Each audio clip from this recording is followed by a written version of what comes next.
বসবাসকারী 20 কোটি জনগণ, প্রিয় সাংবাদিক বন্ধুরা, আসসালামু আলাইকুম। বক্তৃতা করতে আসিনি, বিপদগ্রস্ত হয়ে জনগণের পক্ষে কথা বলতে এসেছি। বাংলাদেশের মানুষ আজ হতাশাগ্রস্ত, তারা অধিকার বঞ্চিত, তারা প্রতারিত, তারা ষড়যন্ত্রের শিকার, তারা বিদেশি আগ্রাসনের শিকার, নতুন ফ্যাসিজমের শিকার। এই কথাগুলি বলতে এসেছি কোন ব্যক্তি, কোন দল, কোন সরকারের বিরুদ্ধে নয়, মানুষের অধিকার নিয়ে কথা বলার জন্য এসেছি। আপনারা জানেন, সুদীর্ঘ কয়েক মাস ধরে জাতীয় ঐক্য কমিশনে জুলাই সনদ বাস্তবায়ন প্রক্রিয়া কিভাবে হবে সে নিয়ে আলোচনা হয়েছে। ওই আলোচনায় আমি একজন সদস্য ছিলাম। আলোচনার এক পর্যায়ে আমি বুঝতে পেরেছিলাম এই সনদ বাস্তবায়ন অত সহজ হবে না, কারণ যারা বাস্তবায়ন করতে চায় না তারা এবং যারা চায় উভয় ক্ষমতার দিকে, নির্বাচনের দিকে অধিক মনোযোগ। জনগণের অধিকার তথা 24-এর ত্যাগের আলোকে জুলাই সনদ বাস্তবায়ন নিয়ে খুব একটা বেশি মাথা ব্যথা আসলে কারণ নাই। উচিত ছিল ওই জুলাই সনদ বাস্তবায়নের জন্য গণভোট নির্বাচনের, জাতীয় সংসদ নির্বাচনের আগে অনুষ্ঠিত করা। আজকে সংসদে যারা বিরোধী দল, তারা যদি সেদিন এটা নিয়ে চাপ দিত, তাইলে আমাদেরকে এই পরিস্থিতির শিকার হতে হতো না।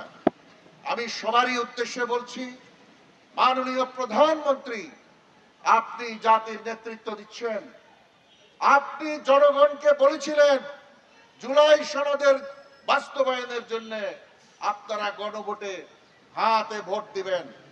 জনগণ আপনাকে তথা গণভোটে জুলাই সনদের পক্ষে রায় দিয়েছে। আপনি নির্বাচিত হয়েছেন। জাতীয় সংসদ নির্বাচন একই সাথে অনুষ্ঠিত হয়েছে। জনগণের আশা ছিল নির্বাচনের পরে এটা বাস্তবায়ন হবে। অতীব দুঃখের বিষয়, ষড়যন্ত্রকারীদের ষড়যন্ত্রের কারণে আজকে আদালত গড়িয়ে সেই রায় বাস্তবায়ন আপনারা বাতিল করেছেন এবং এই সনদ আদৌ বাস্তবায়ন হবে কিনা সেটা নিয়ে জাতি এক হতাশার মধ্যে আছে। এমনি এক পরিস্থিতিতে জনগণ কোন সরকার কিংবা দলের বিরুদ্ধে নয়, পুরনো আদলের সেই ফ্যাসিজম, স্বৈরাচারী চিন্তাধারার বিরুদ্ধে আবার লড়াইয়ে সম্পৃক্ত হওয়ার জন্য রাস্তায় নেমে আসার চিন্তা করছে। বাংলাদেশের প্রত্যন্ত অঞ্চলের ইয়াং জেনারেশন আবার প্রস্তুতি নিচ্ছে যে কিভাবে এই সনদ বাস্তবায়নের জন্য তারা তাদের জীবনের পরবর্তী অংশ ত্যাগ স্বীকার করতে পারে। এই উৎসর্গকৃত মানসিকতার আলোকে আজকে বলতে চাই, জুলাই সনদ বাস্তবায়ন না হলে এই প্রতিরোধ ছড়িয়ে পড়বে গ্রাম থেকে শহরে, শহর থেকে বন্দরে, শ্রমিক অঞ্চলে, কৃষকের বাড়িতে, প্রত্যেক ঘরে ঘরে, প্রত্যেক বাড়িতে, মহল্লায় মানুষ একত্রিত হবে যারা এই বাস্তবায়নের বিরোধিতা করবে।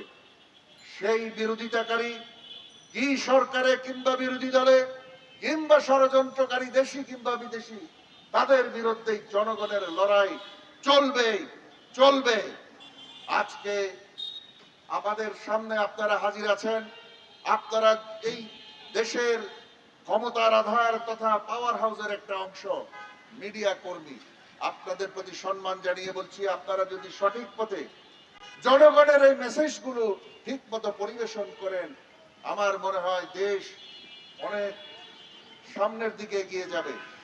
আমরা পিছিয়ে পড়ে বারবার প্রতারিত হয়েছি, বারবার আমরা শকুনের আক্রমণে পড়েছি, আবার আমরা পড়ব, সেটা হতে পারে না।